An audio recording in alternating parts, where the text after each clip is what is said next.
அனைவருக்கும் வணக்கம். நமது BS ட்ரீம் டேல்ஸ் சேனலுக்கு உங்களை அன்போடு வரவேற்கிறேன்.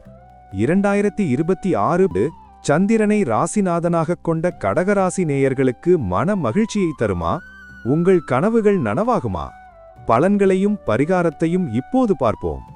கடகராசி நேயர்களே, இந்த ஆண்டு குரு பகவான் உங்கள் ராசிக்கு 4ஆம் இடத்தில் இருப்பதால் புதிய வீடு அல்லது வாகனம் வாங்கும் யோகம் உண்டாகும்.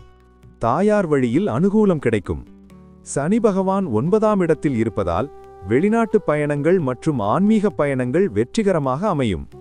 குடும்பத்தில் அமைதி நிலவும். சுப நிகழ்ச்சிகளால் வீடு களைகட்டும். மாணவர்களுக்கு படிப்பில் ஆர்வம் அதிகரிக்கும். ஆரோக்கியத்தில் பெரிய பாதிப்புகள் இல்லை. மன அமைதிக்காக தியானம் செய்வது நல்லது. கடகராசி நேயர்கள் இந்த ஆண்டு முழுவதும் நற்பலன்களை பெற திங்கட்கிழமைகளில் சிவபெருமானுக்கு பால் அபிஷேகம் செய்து வழிபடுங்கள். ஓம் நமசிவாய மந்திரத்தை உச்சரித்து வாருங்கள். இது உங்களுக்கு மன உறுதியை தரும். கடகராசி பலன்களை பார்த்தோம். அடுத்து சிம்மராசி நேயர்களுக்கு இந்த ஆண்டு அதிகாரம் கிடைக்குமா? சிம்மராசி பலன்களை தெரிந்து கொள்ள மறக்காமல் நமது சேனலை சப்ஸ்கிரைப் செய்து கொள்ளுங்கள். அடுத்த வீடியோவில் சந்திப்போம்.